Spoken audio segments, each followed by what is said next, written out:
Okay, hello everyone, and thank you all so much for coming today. We really appreciate you taking time out of your day to come attend our October roundtable. So this month we are going to be talking about broadband and specifically expanding broadband access in Missouri. My name is Zach Miller, and I'm here with Tomi Granzier Nakajima, and we work for Most Policy Initiative. Most Policy is a small nonpartisan nonprofit that operates out of Jet City, working to help legislators incorporate evidence-based, or help legislators incorporate research into their decision-making. And as another part of our mission is to expand the kinds of conversations that are happening at the state capitol to the broader community. And we do that through these roundtable discussions. So we are trying to introduce relevant topics to the community of Missouri, and also to pull together people of different backgrounds for conversations around these topics. So we will invite people with research backgrounds, with policy backgrounds, with state agency backgrounds to come together and discuss some of the challenges around particular issues and some of the avenues for solutions. And so today we have 4 speakers with us, and I will give them each a moment to introduce themselves. So we have Casey Canfield. Casey, you want to go ahead and tell us a little about yourself? Yeah, so I'm Casey Canfield. I'm an assistant professor in engineering management and systems engineering at Missouri S&T in Rolla. And since moving to Missouri, I have gotten really interested in broadband and do some research related to broadband. And so I'll be sprinkling in some of that later. Okay, and we have BJ Tanksley. BJ, can you introduce yourself? Yeah, BJ Tanksley. I'm the director of the Office of Broadband Development. We are a part of the Department of Economic Development here at the state. I've been in this role for, well, since last January. So we're going on 10 months now. So it's getting longer. I say I'm the relatively new director, but not so much anymore. Okay, and we have Tony Lupino. Can you introduce yourself, please? Yes, is the sound okay, Zach? Yeah, we can hear you okay. Yeah, so I'm Tony Lupino. I'm a professor at the UMKC School of Law. I do a lot of work on interdisciplinary entrepreneurship initiatives, including at intersections of law, technology, and public policy. And like Casey, I'm a member of the UM System Broadband Initiative Steering Committee. Okay, and last but not least, we have Representative Riggs. Could you please introduce yourself? Yes, thank you. Louis Riggs, I represent the 5th District, which is all of Marion, all of Shelby, and part of Monroe in Northeast Missouri. I've been elected 2018, so I've served since 19. I'm going to pick up Rawls County in 2023, which is one of the best served counties in the state, which is going to be really unusual for me, but it's going to be a really good thing. I've been working on this issue some way, shape, or form since 2016, so several years before I got to General Assembly. Was getting up to speed on it. Once I got there, it's something I obsess over, I admit it. But we're in a much better position today than we were a year ago, and we'll be in a much better position a year from now than we are today. Okay, thank you. And Representative Riggs, our first question is for you. So going off of that thread, could you just provide us a big picture of why broadband expansion is important for all Missourians? Sure. And before I start, I want to say you guys do really good work. Enjoyed, visiting with you, talking to folks when you come into the Capitol, and the research that you guys provide is invaluable. And I'm glad that we have a resource like you guys out there fighting the good fight. So very briefly, for the state of Missouri, we look at several different areas where broadband is absolutely essential. One is economic development. So we look at the businesses, the structure of business, the changing nature of the workplace. If you don't have good internet, you're sunk. If you try to start a business, you're sunk. I've talked to entrepreneurs all over my district, young folks who would like to stay home, farm, but yet have an extra income, and they just can't do it because they don't have enough little bandwidth to take a PayPal payment. We've also run into situations where we don't have certified work-ready communities without, good internet. We've also looked at situations from a standpoint of medicine. where folks during the pandemic just weren't able to do the Zoom calls with their doctors or any sort of remote calls whatsoever because they didn't have sufficient bandwidth to get it. So they're, going into the teeth of a pandemic. They're going in to see doctors they shouldn't have to see. They should be able to do that from home. That has a huge impact as well on mental health resources. There's still a stigma attached to folks walking through those particular doors with, Zoom calls, telehealth. We don't need to do that at all. The changing nature of the workforce is something that we need to wrap our heads around sooner rather than later, that it's not just work from anywhere, remote work. It's also the way we do business now. Applications, 85, 90%, last time I looked, are done online. They're read by machines. If you don't have, the perfect resume, if you got a typo or something in misprint somewhere, they're going to spit that resume out. You'll never know. So look at practitioners like Goodwill Industries over in Kansas City doing mobile units, going house to house, shopping center parking lot to parking lot, and basically helping out with the adoption piece, the digital literacy piece, as well as the physical access. So there's so many things we could talk about, and I could spend an hour on it alone. But basically everything that we touch and concern right now in terms of this state, quality of life, economic development, revolves around broadband internet. Yeah, and we definitely agree. We could get into an entire other roundtable just on the impacts of broadband, but I think we're going to try to focus on access for this specific roundtable. So moving on to Tony, and certainly I think BJ and Representative Riggs and maybe Casey as well would be well suited to answer this question. So anybody who feels like they have something to provide, feel free to answer. But what is the current state of broadband internet deployment in Missouri? And how do the different stakeholders change as you move throughout the state? So that's a pretty broad question, as I'll give kind of a high level answer and then invite others to participate. But first, I guess I'd summarize it this way. Heading in a very positive direction with a lot of passion and commitment by a lot of people, but and I think doing it the right way, which starts with getting a good grasp on the as-is circumstances. So a lot of contributors have been looking at the fact that there are many areas with good coverage, many others that don't have a good coverage, particularly in fixed locations, homes, businesses, farms, and a lot don't even have strong cell signals. We did an experiment pilot with Bollinger County in southeastern Missouri early on in June of 2020 when we started the UM System Initiative, and found that was a challenge. And we know the differences between different types of terrain. So we have lots of experts looking at what are the packages of technology solutions that would work best in different locations. I think all that's good. You asked about the players, and yes, the major telecoms are involved. There are also smaller cable providers, local telecoms, small wireless companies. We felt right along that entrepreneurship has to be part of this. What I've learned is the amazing talent that's brought to the table by regional councils of government, which are actively engaged. We've had some very good experiences. BJ's office, the State Office of Broadband Development, I think it's very positive that that's been staffed up, I think, BJ, more than it was, say, a year ago. There's a whole different picture now of what that's like. Representative Riggs is his committee that he leads, and the number of engaging sessions across the state, I think, has been very positive. And at the university, we've been trying to, help in various ways, not just through faculty and researchers like Casey and I, but also MU Extension, which is on the ground in basically every county in the state. MoreNet, which gets service to libraries and schools. You mentioned economic impact analyses, and we've got an operation called Exceed that does that.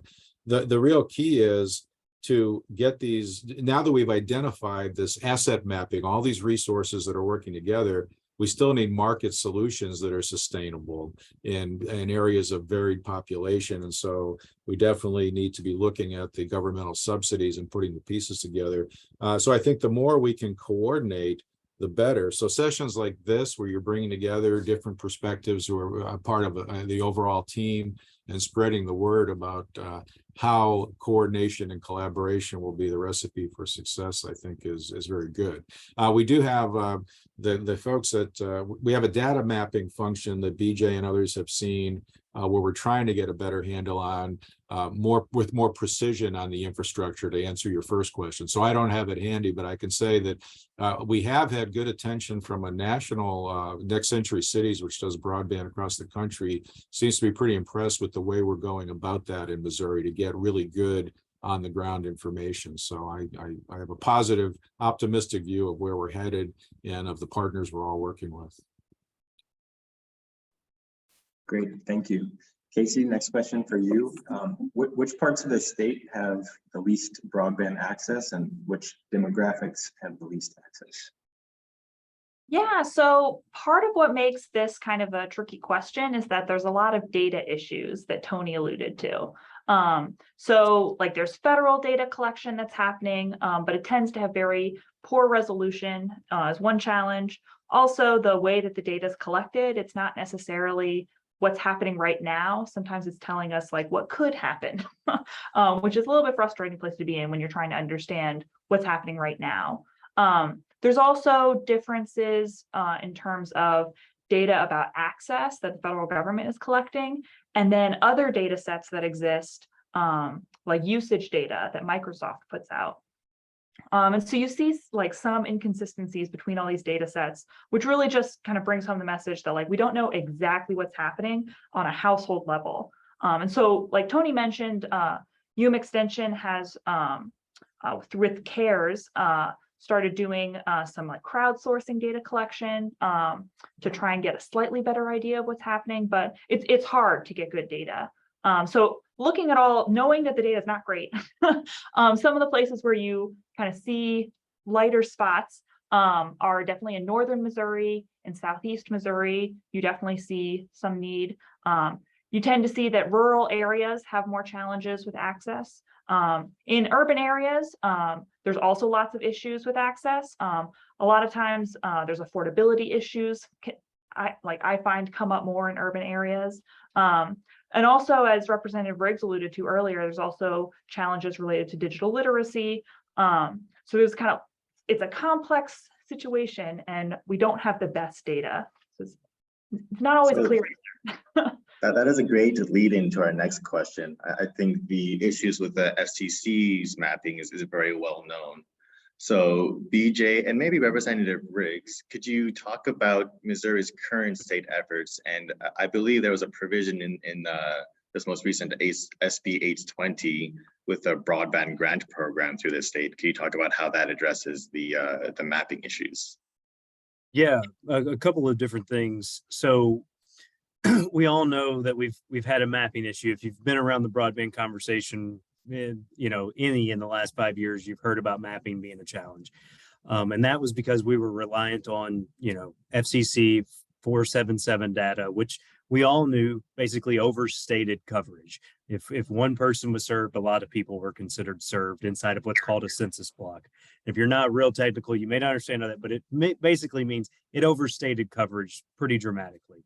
A couple of things the state has done previously to try to kind of overcome that is in our broadband grant programs, we don't rely on those maps. We let those maps be what they are, and then we allow providers to come in and apply for grants wherever they choose to if they can prove it's unserved or underserved. So we were allowed ourselves some flexibility there. And what we did was we allowed incumbent providers to challenge and say, no, we're already there, or we're getting ready to be there, to prevent us from wasting funds. So we were allowed to work within that space. Whether or not it was the most efficient way to do it, I don't know. But we were trying to do that in a world where we didn't have great maps. Another thing we did is last winter, prior to me coming, we worked with an outside consulting group to put together what we called a gap analysis and cost estimation of broadband availability. That came back and said there was about 430,000 unserved and underserved locations around the state of Missouri. Now that was based off the 477 data, and they said probably about a 12% increase if you had perfect data. So that's what we were seeing as far as a gap. And that estimated The cost to cover that at between 1.2 and $2 billion to bring service to all those unserved and underserved locations. So we have an idea what we're working with. Great document. You'll see our staff promoting it this fall and winter. I'm really excited to get that out there to people, but really it's been a great foundational piece for our office. Now, going forward, the legislature actually funded through the budget process us to put together a address level mapping effort. And this is where the state can really overcome these mapping issues, is take it in and of ourselves and actually go out there and say, this is what we have from provider data, overlay that with actual real world experience, and come back with a map that does a much better job. And that's important because we're gearing up for ARPA, the American Rescue Act plan, ARPA funded projects, and then coming from that, the Infrastructure Investment and Jobs Act. So we're going to be investing large amounts of money in broadband over the next 5 to 8 years, and we need to make sure we're doing it with the best base knowledge that we can. So we really appreciate the foresight and the agreement of the legislature to allow us to do that. I think it's really going to put us on a much better path than we would have been otherwise. Could you maybe describe a little bit more in detail how the address level mapping will be put together? Based on my understanding, any sort of internet service provider that applies for a grant will have to provide address level data. Will that be enough to get a full statewide map, you think? Or will there be more work that needs to be done on top of that? Yeah, it'll be a combination of both. Yes, we will gather. Obviously, you have to have the fabric of where serviceable locations are. Then you lay over the top of that what known service is available. And then you work beyond that level to try to actually see if that service is available. There's some different groups out there that have been very successful in these mapping efforts. And then basically you kind of open up and you let the state, you let providers, you let citizens see it. And then they say, oh no, here's a problem, there's a problem. And you work to tweak those as you can. But you do try to start layering that data on a more local basis. So that you can actually get beyond just the provider level data. And I don't want to sound like we're beating up on the providers. They've done what they've been asked to do. But you know, anytime you draw a shape, there may be some discrepancies with where those lines are drawn. Well, you started touching on this, so we're just going to roll right into it and continue with another question to you, BJ, and that is what federal funds are we receiving right now, and what is the current status of them, and when is their rollout going to start and end? Yeah, so we have two major pots of funding coming. One is the American Rescue Plan Act, the ARPA funds. Those were budgeted by the legislature in 2022. So we are now in the process of putting those out. The legislature sent to our office just short of $300 million. $265 million of that is in a broadband infrastructure program. And we actually closed applications at the end of September, and our team is in the process of reviewing those applications. So now remember, 265 in available funds, and that's going to bring matching funds and others to it. But we received applications of over $1 billion in that process, and a total project cost of over $2 billion. So great interest. The good news is we've got a program people want to be a part of. The bad news is we probably don't have enough money to actually be able to fit everybody that has a good project. But we will work through that and fund those best. That puts us on a timeline to announce awards mid-December. I think December 13th is the actual date. But our team's working through those as quickly as we can. So that's the biggest pot of ARPA. There's also inside of the ARPA, there's 20 million. As Tony mentioned, there's also a cell coverage issue across the state of Missouri, and the legislature and the governor's office prioritize 20 million to go towards a cell tower program to try to bring additional cell coverage in areas that do not have it. And we know that's not the end all be all of connectivity, but if you don't have cell coverage, you probably don't have anything else. So we want to try to enhance that as well. Then there was another 10 million that was for our office of staffing up. As Tony mentioned, and as we've talked about that mapping effort, that's what that 10 million over the next several years to afford. We've now we have a staff of 10 now in the Office of Broadband, which is great.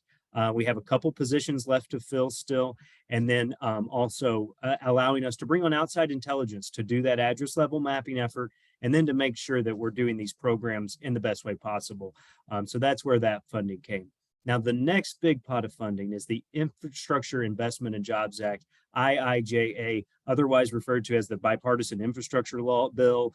I think sorry, I get my acronyms messed up, which is why we're calling that effort our Connecting All Missourians campaign. And to try to get away from some of the acronyms and focus on what the actual effort is. And that includes two different programs, the BEAD program, which is basically the infrastructure side, and the Digital Equity Act, which is more about digital skills training, affordability of devices, and that promises large amounts of funding for the state of Missouri. We don't have the exact dollars of it yet, but I'm talking significant investments in both infrastructure and digital equity. Those funds will come mid to late 2023, and we will begin deploying those as quickly as possible. What our office is doing right now is doing a public engagement tour to prepare for that. We're meeting at the regional planning commission level around the state of Missouri, hearing from individuals and areas of what they experience on broadband, and then how can we invest these funds to try to connect all Missourians. I'm interested in hearing about what the plans are for using the digital equity funds. Are there any ideas of what sort of projects you're looking at to use those funds with? Yeah, I mentioned a few of them, but affordability of the internet, which could be things like promoting the Affordable Connectivity Program, the ACP, through the Federal Communications Commission, FCC.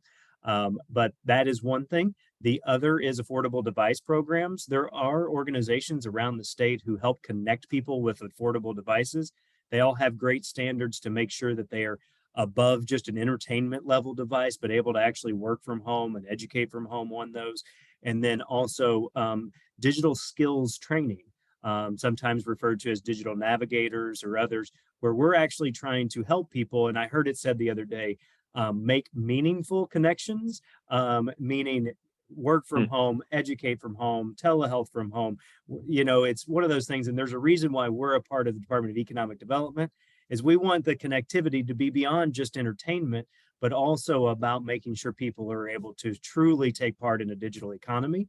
And so that's what those skills trainings are supposed to do, whether that's about cybersecurity or about, you know, how to sign up for an account and how to make sure you're being smart about what you're doing out there and connecting from an email address to an actual Zoom account. We all have had our own sets of issues with those, and but trying to connect people with those soft skills to be able to fully engage is what some of that will help fund. Thank you, BJ. Casey, next question is for you. And it is, how do we ensure that the solutions we're putting forward right now for broadband access remain viable and useful for the future? Yeah, so there's a lot of trade-offs to think about for this question. So in terms of like the timeline to deploy, the reliability of service. And so I think there's broad agreement that fiber makes the most sense in terms of future-proofing your investment. Like, that's the best one that we got. But, you know, there's a higher cost, it's slower to roll out, you know, there have been supply chain issues. So there might be places where maybe it's not that good idea to wait for fiber. Like, it could be years before some communities are able to get fiber. So in that interim, it might make sense to start considering other technologies or places where, you know, we can't get fiber for whatever reason. So things like wireless could be a good stopgap. However, you know, wireless has its own host of issues. So there's issues with reliability, with line of sight. So for wireless technologies, you have to have line of sight between the transmitter and receiver. And so if there are leaves on trees, if it rains, all of that can affect the line of sight, which can decrease the reliability of your connection. Especially thinking about things like economic development, you know, it's really important to have that reliability for that to actually be able to happen. One of the areas that I think can be kind of challenging here is that it might make sense to use wireless as like a stopgap solution, but then we also need to have some kind of long-term plan for, are folks going to get fiber eventually? When is that going to happen? Because I think that's where some of the concerns about like fairness and equity and some people having better access than others can really start to bubble up. Thank you, Casey. The next question is for Representative Riggs. Could you overview what has been done in this last legislative session related to broadband? And then if you could maybe preview what is coming up for the next 2023 session. Okay, well, several things we accomplished this year were starting with the core funding that was $250 million, $15 million extra for the pole replacements, which BJ's already talked about what that looks like in terms of investment, follow-on capital. But we've also seen that when we open up these grant rounds, state after state is looking at 3 to 4 times demand compared to what the funding looks like. So I'm very encouraged about IIJA money coming in. I think it'll be a good timing scenario as well when we've deployed a lot of these resources. We've got crews out there now going six days a week when the weather's nice. They're all over the state, and the supply chain issues I've heard so far aren't so much the materials, it's the labor to put them out. So that's something we're going to have to look at legislatively. How do we equip folks from a training perspective, workforce, to get out there, get these crews in a position where they can actually get this stuff deployed in a timely fashion. We also were able to do more with the broadband office. Obviously staffed up was good. Also gave them the authority to go out and do site inspections. We have taken steps to make sure that Missouri is extremely well placed with regard to federal funds. And I don't know if anybody's familiar with what happens when a provider falls flat on their face. This happened in the state of Vermont, basically knocked out the entire state for 10 years on a particular grant round from the feds. We hinted at this in 2020 with HB 1768. We went whole hog with it with SB 820. If you default in the state of Missouri or any other state, you're required by law, if you're participating in Missouri grant programs of any stripe, to notify the broadband office within 7 calendar days, not business, calendar of the default. At that point, the burden of proof shifts over to the provider to demonstrate that they're going to be able to actually fulfill their commitments in Missouri with any funding that receive from us. So we're going to stop this nonsense where people fall on their face, they punish the folks who are designated to receive those funds from getting anything, claw that money back. There's a 3-year statute of limitation already in the law from 2020, says if you're using state funds, you're not out in 3 years, give the money back. So we have tried to put as many accountability measures in as we can.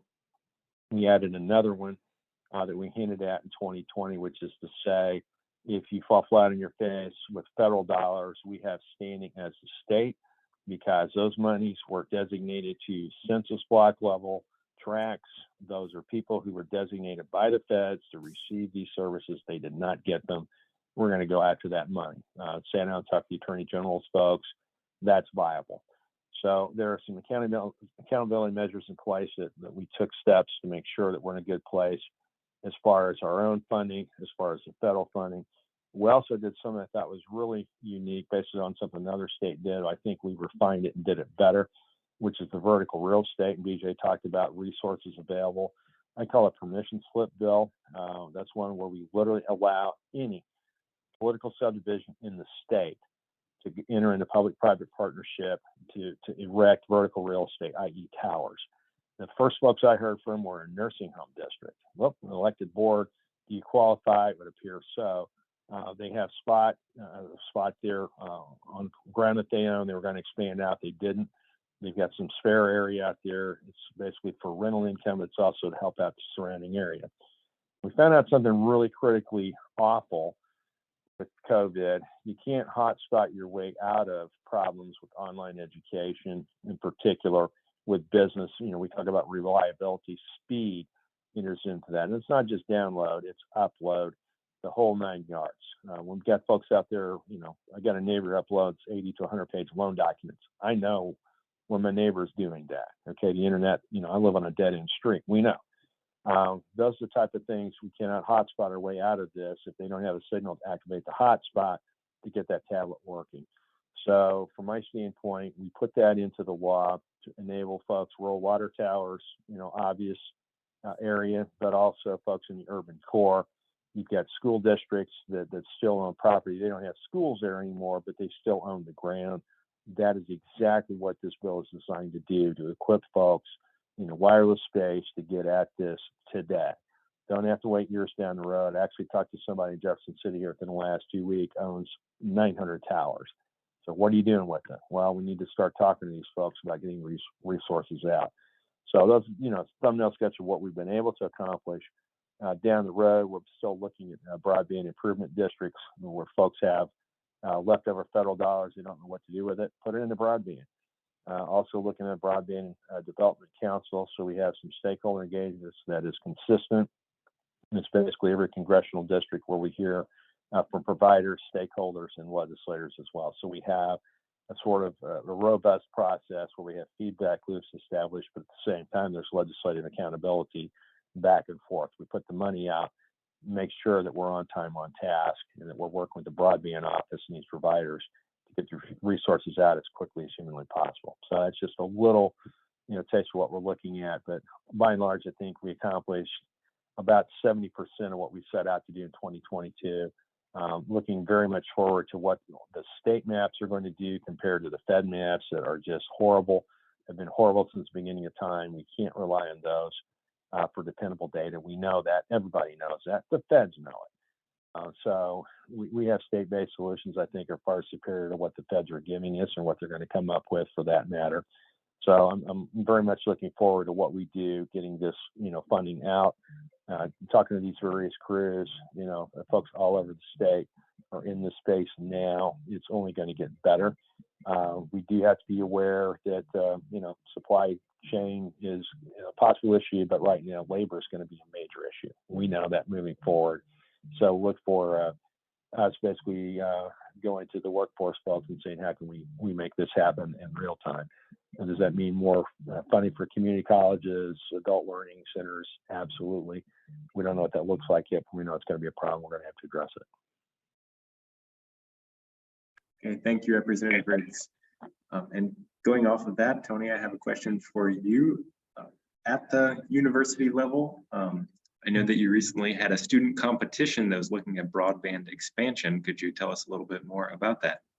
Yeah, it was focused on public-private partnerships, which are essential to success here. I mean, if there was enough profitability in getting affordable internet service to everybody in the state right away, then the for-profit companies would have done that by now. And so we need to have situations where there are public subsidies being deployed in creative ways, not just on the access and the connectivity, but also on adoption, efforts to jointly make sure that to sustain these systems, that they're going to be used. And Representative Riggs said a very important thing. Somebody taught me a few years ago, we talk so much about download speeds. If you're really going to be productive, if you're going to have a strong workforce development, create generational wealth, and participate in the economy, you're going to be uploading things too and learning how to use the internet that way. And so we took and a lot of we've had students study across the country different types of public-private partnerships that seem to have some success in Chattanooga, for example, and other places. So what we did was we took it, and Representative Riggs and I talked about this over a year ago as a maybe that we could help with, and we piloted this. So we had a student teams competition. We invited students from across all the campuses in the University of Missouri system, and we got students from 3 of the campuses. They weren't all necessarily from the same campus. They were communicating on the internet to get the job done. Unlike other business plan competitions where everything's kind of unique and new information, these teams, which had by necessity requirement, they had to have business students, law students, and engineering students working together, every team. They received a huge package of information about a 5-county area in Northwest Missouri. We worked with the Northwest Missouri Regional Council of Government, so Atchison, Gentry, Holt, Nottoway, and Worth counties. They had already been working with the university on deploying the digitally connected community guide, which you can read about on the Missouri Broadband Resource Rail. I put the URL. in the chat. So we've been collaborating with them right along. So the students were given information about the demographics, about the existing infrastructure. There was some economic impact analysis, a wealth of information, including on, legal constraints on what different, how local government what they can do, or maybe have some difficulty doing. And their job was to create a public-private partnership solution for that 5-county area. We're looking at the actual players who would logically be involved, both to ensure affordable access, but also adoption that'll grow over time and sustain the program. So the 3 teams ended up making presentations up in Maryville. BJ was one of the judges. We had a great panel of judges. The Northwest Council of Government seemed pleased. They saw some different things in each of the plans, and so in their planning, they were now looking to take, this piece we really liked in Plan A, this piece in Plan B. One of the things that we had hoped might happen, but we didn't know it was going to happen until after it did, was we were hoping some of the students might come from the communities we were trying to serve and really have a passion for getting a high-speed internet there. It turned out a student on the winning team, in fact, had spent a lot of time in Maryville, went to school there, and so that worked out well. So we think this can be replicated. And I'd be happy to talk to any university, doesn't have to be in our system, about how we went about this. It was a pilot. We didn't do everything right. We learned lessons. We took notes on what we would do differently. It's, but it worked pretty well. An offshoot of it that may be possible, and I recall discussing this with Representative Riggs as well, as if we started to identify, we talked about real estate a little bit earlier, abandoned facilities in different parts of the state.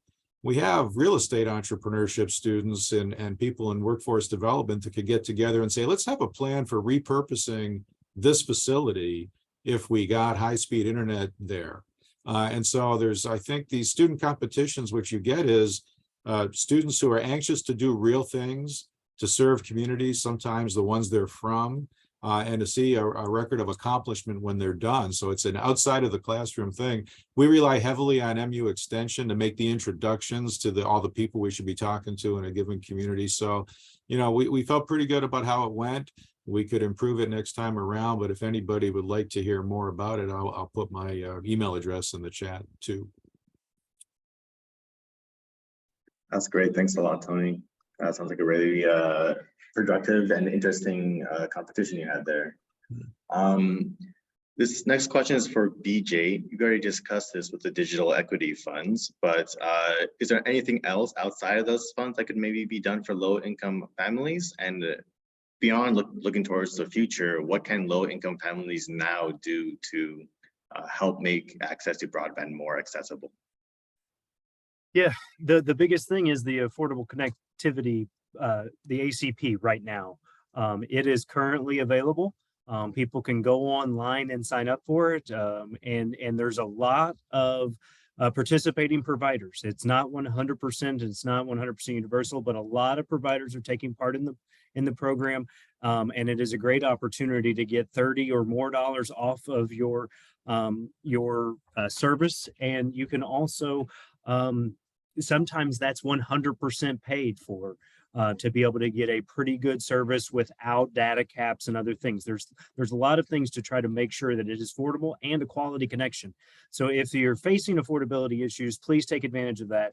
And we'll be looking for more answers of how to make sure we see more people. One of the most troubling things that we've seen in broadband, and this is nationwide, not just Missouri, is there's a lot of people who are eligible for the ACP program that aren't taking part in it or not fully engaging in it. So we'd love to promote that and get people signed up for it. Like I said, this could be 100% paid for internet connection of quality and without data caps to allow people to fully engage.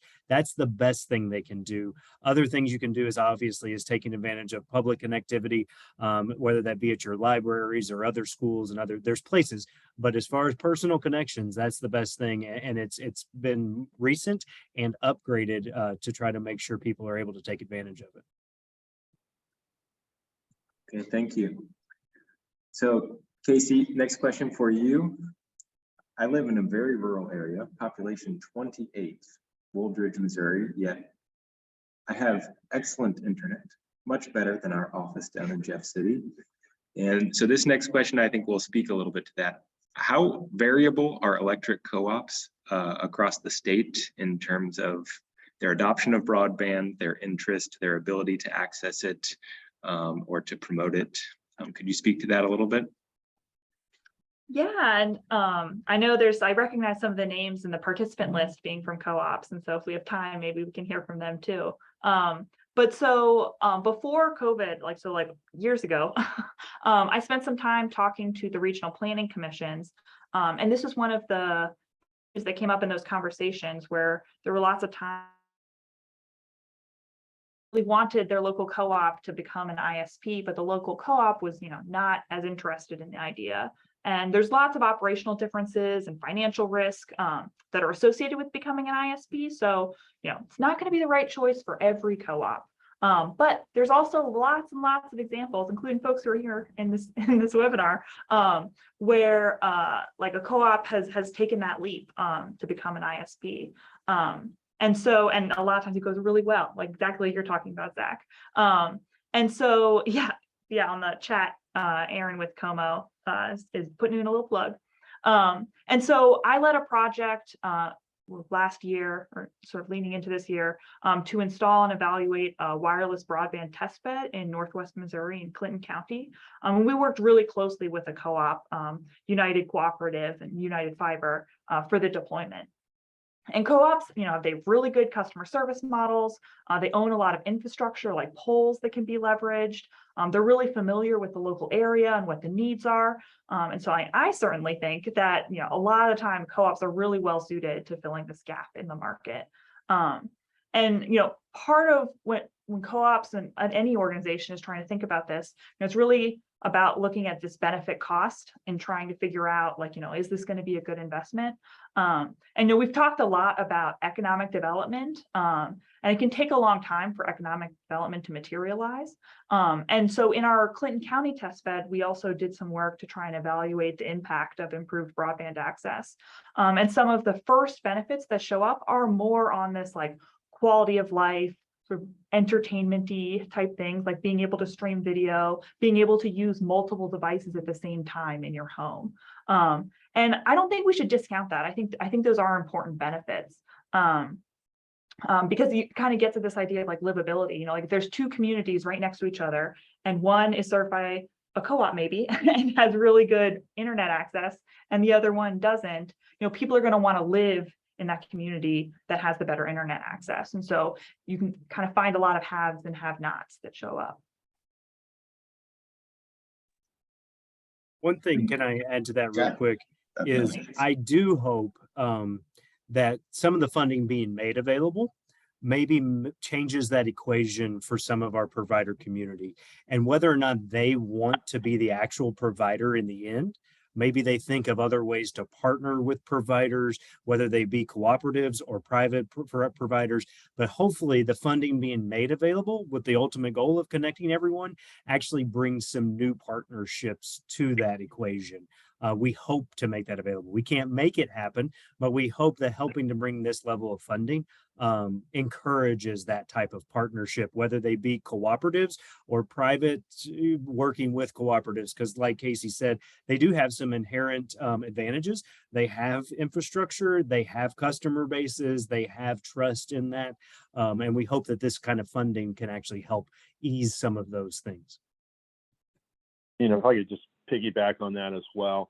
I was invited to Arkansas Broadband Summit last September and was told at that point, and was able to verify it, 14 of the 17 co-ops in Arkansas are in that space. The state of Mississippi took $700 million of ARPA funds and basically said, here, co-ops, go out and make us proud. I've run into, pain points, within the state. Talking to folks, well, it's local, I get it. We're neighbors, I get it. That's a lot of money, I get it. And I'm thinking of one in particular that every year brings back $800,000-ish in capital credits that they refund, $40, $50 check at a time. They could be plowing that into fiber easily. Their neighbors are doing it. They choose not to because, quote, that's a lot of money. And I just quit talking to them. I hear the same thing. And my rule is I hear the same thing 3 times. I just stop. Tried it 4th time. That's a lot of money. So there are folks out there who just steadfastly refuse to do it. That's the way it goes. The problem we're going to run into is when they refuse to do it, are they going to hamstring other people who are trying to do it in those particular service areas? And I'm hearing some of that now because there's so many folks in that space. There's so much money available now that folks are going across those various lines, looking, to engineer these things out, and we're going to see what happens at that point. Back in 2018, the co-ops had some problems with one co-op in particular in the southwest part of the state did something it probably shouldn't have done. Had some easement problems, had some other problems, went to court, ended up on the wrong end of a $129 million judgment. We did a fix. Basically, we draw a line and said, okay, from here further, we're not going to be doing this, but y'all need to, engage in best practices. Is that something we're going to have to look at down the road? Don't know yet. It's a distinct possibility. The easement problems have cropped up. A lot of folks are basically outrunning the ability of communities and areas to literally tell them where things are. So you're seeing a lot more cut lines. You're seeing a lot more folks saying, hey, I want this over here, but I don't want it over there. And I think part of the speed of the deployment process is going to give us more of that, not less. And we'll see what happens with that legislatively, but it's something to consider as well. Great. And one more question for you, Representative Riggs. How do you see the expansion of broadband affecting agriculture throughout the state? Well, I think we're going to look at a game changer moment here in 2022. And that answers in several parts. First, we're talking basically the physical access side of it. I have a Farm Bureau president in my district who laughs at the story. It's not really that funny when you think about it. Where he had his son in the cab, he was going through harvest, and son said, "Dad, what happened here?" Because you went from laser beam straight to you're all over the place. He said, "Son, that's where the internet ends." All the equipment we have out there is GPS equipped, and I get to watch the John Deere factory output go down Highway 61, about a mile from my house, and I see these, double flatbed, equipment parade going by, and these are $500,000, $600,000 piece of equipment, which are worthless if they don't have GPS. So we look at this in terms of not just decreasing input costs and increasing yields, which means better profit for our farmers. It also means better for our tax base. It's better for our schools. It's better for our county road and bridge fund. There are also new industries that are developing as a result of analyzing all the data streams that are coming from the GPS. And Director Chin testified in front of our committee last summer, and we're seeing up to a terabyte of data generated from a farm field. Quarter section, we're talking terabytes of data. Basically, we need folks to sit there, analyze that, take a hard look at it. How are we going to make that even better? We also look at population loss. So Shelby County, my district, reached peak population in 1900. They've been shedding people ever since, 120 years. How do we stop that? We do it with internet. You look at Ripley County down on the Arkansas line, lost 10% of its people in 10 years. A lot of that's internet access. They just don't have it. Talked about Bollinger County and the issues down there. They participated in one of the town halls and just described how horrible things are from a geographic standpoint, from topographic, you name it. These are the type of things where these communities are going to come back if we give these kids internet. And I've talked to farmers like, son's coming back. I'm actually doing a letter of recommendation for somebody who wants to go to a graduate school program in agribusiness, and his intent is he's going to come back and farm. Okay, that's the kind of stuff we need a lot more of in the rural economy.